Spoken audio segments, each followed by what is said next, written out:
Mambo vipi traders? Karibuni sana MPG Forex. Kwa majina nafahamika kama Jobson Edward. Na nipo hapa kwa ajili ya kukufundisha namna jinsi ya kuapproach masoko ya kimataifa. Namna nzuri ya kuapproach masoko ya kimataifa. Kwa hiyo leo nataka nikuonyeshe ni steps ambazo nazitumia hadi kupata entry. Mimi mwenyewe personally ninapokuwa na trade. Kwa hiyo tupo na pair ya euro US dollar. Tunajaribu kuiangalia kwenye tool inayofahamika kama naked markets. Hii ni tool ambayo inafanya kazi ya kubacktest strategy zako. So naitumia kwa ajili ya advantage ya bali play. Kwa hiyo unapokuwa unafanya analysis, kitu cha kwanza kabisa unatakiwa kwanza uweke mindset yako sahihi. Uiweke mindset yako kwenye chart. Akili yako yote unatakiwa focus kwenye chart. Na kitu kingine unatakiwa concentration yako 100% iwe kwenye chart, na ujue kwamba kama wewe ni day trader basi hakikisha unaenda kwanza kwenye time frame ambayo ni time frame sahihi kwa day trader. Aidha utaenda kwenye 4 hour time frame au utaenda kwenye daily time frame. Kwa hiyo kitu cha kwanza kabisa ni kuweka mindset yako sawa sawa unapokuwa unaingia kwenye masoko ya kimataifa. Lakini kitu cha pili lazima uhakikishe kwamba ni session gani unaenda kuitrade. Kwa hiyo mimi huwa na trade session ya mwanzoni mwa London session, inapoanza London session. Na trade mpaka inapokuja ku overlap na New York session.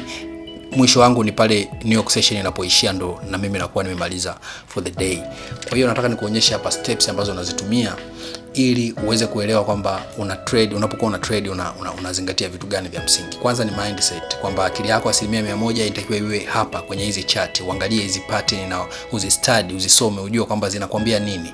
Kwa hiyo day trader focus yako itakuwa ni for the day. Utaangalia kwa siku husika. Tunasema kwamba the highs and the lows, bei ya juu na bei ya chini. Lakini pia kuna kitu cha msingi cha kuzingatia hapa. Kwanza unapokuwa, kabla sijaingia kwenye session ambayo nataka kuitrade, kwa mfano naenda kutrade mwanzoni mwa London session, lazima niangalie Asia session imefanya nini before. Kwa hiyo nitaangalia Asia session kwa sababu masoko haya pia yana tabia. Kuna kitu nitakiongea baadaye mbele ya hii video. Ya masoko yana tabia kwamba inacheza kwenye bei ambayo session iliyopita ilikuwa ndo bei ya juu na bei ya chini. Bei ya juu na bei ya chini ya session iliyopita ni vitu vya msingi sana unapokuwa una trade. Kwa hiyo unatakiwa uwe navyo kwenye mind na uwe unakuwa unatembea navyo, unafanya analysis. Kwa hapa nitakachokifanya mimi kwanza nitaplay hapa kuangalia kwamba soko linaendaje. Nione, lakini price inaonekana ni downtrend, inashuka chini. So natafuta opportunity ya kuingia kwenye market. Okay, naangalia hapo naona price inatengeneza kama ranging. Yes, ime break range. Inataka kupanda lakini natafuta opportunity ya kusell. Okay, inaonekana inashuka, inaonekana ina sell, inaanza ku rise tena, bado sio sehemu sahihi ya kuingia. So hapa mimi nitatafuta liquidity sweep. Yes, yeah. Liquidity sweep imetokea. Sasa hapa unapoona hapa natumia strategy inayofahamika kama liquidity sweep. Nitaingia kwenye market kwa confirmation ya huyu liquidity sweep, kwa sababu unaweza kuona hapa ili eneo, maana yake ni kwamba hapa ilipoanza kushuka price chini ni kwamba hapa watu waliingia kwenye position, waliingia maeneo haya, wakaingia wakisell wakiamini kwamba price inaenda kusell, inaenda kushuka chini. Lakini price imekuja tena imegeuka hapa. Yani kuonyesha hapa, ngoja nichukue hii tool.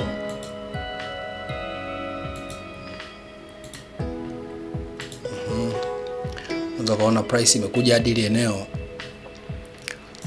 alafu imegeuza direction, imekuja juu.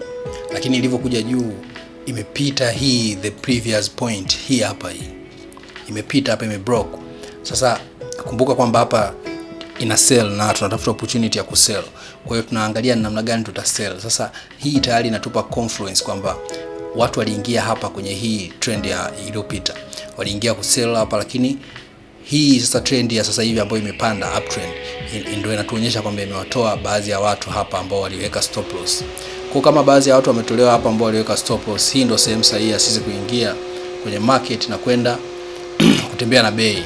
Hapo ndo sehemu sahihi ambapo bei itashuka. Ina maana manipulation imesha take place na hivyo price itashuka. Kwa hiyo hapo sasa tunaweza tukasema kwamba tunaweka sasa, tuna trade.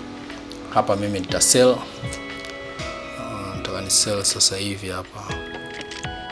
Nitatumia lot size ya 0.2. Price hiyo, stop loss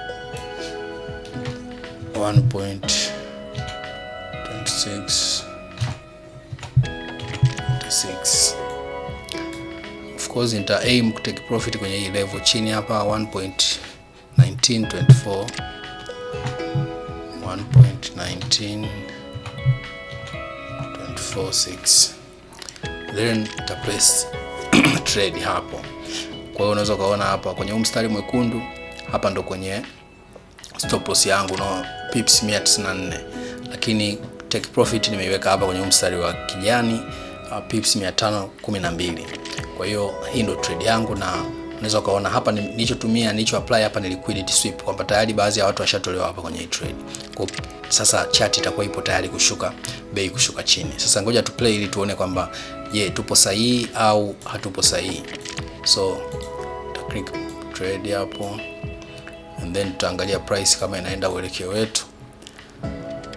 Target yetu ni ifike huku chini ambapo ndo price ilifika before na ikareject huko. Kwa hiyo hii ndo target yetu, tutachukua profit huku chini. Kwa hiyo unaweza kaona tayari exit na tayari tumeshatengeneza profit. So unaweza kuona ni mindset ndo inayokufanya utengeneze hela kwenye masoko ya kimataifa. Unatakiwa uwe na mindset na uangalie kwamba setup yako kama haijakamilika usitrade. Kwa nini utrade wakati setup haijakamilika? Subiri setup ikae vizuri, then ndo utafanya maamuzi ya kutrade au otherwise. Kwa hiyo unaweza kaona kwamba hii ndo njia ambayo mimi huwa naitumia ninapokuwa nafanya trade zangu. Lazima kwanza niangalie kwamba katika siku, kwa sababu mimi ni day trader, kwa siku bei inafanyaje, inatembea wapi, imerange wapi, then nitaingia kwenye time frame ambayo naitumia 4 hour time frame au daily time frame. Nitaenda kuangalia kwamba tunasema kwamba highest price and the lowest price, then kutoka hapo nakuja kuangalia sasa naipataje entry kwenye chart. Hapo ndo nitaanza kuangalia kwamba bei inafanyaje, ina sell au ina buy, na kama ina buy nitatafuta opportunity ya kubuy, na kama bei ina sell nitatafuta opportunity ya kusell ili nishuke nayo. Nadhani hapo utakuwa umeona kwamba steps ambazo unaweza kuzitumia ili kupata entry na kuingia kwenye market na kutengeneza faida kwa wewe kama ni day trader. Kwa hiyo asante sana, make sure una subscribe na unabonyeza notification bell ili kila tunapokuwa tunaachia video ya mafundisho kama hivi unakuwa wa kwanza kuipata na unapata notification kwenye email yako, ili uendelee kupata material na mbinu mbalimbali za namna jinsi ya kutrade forex pamoja na masoko ya kimataifa pamoja na cryptocurrency. God bless your hustle.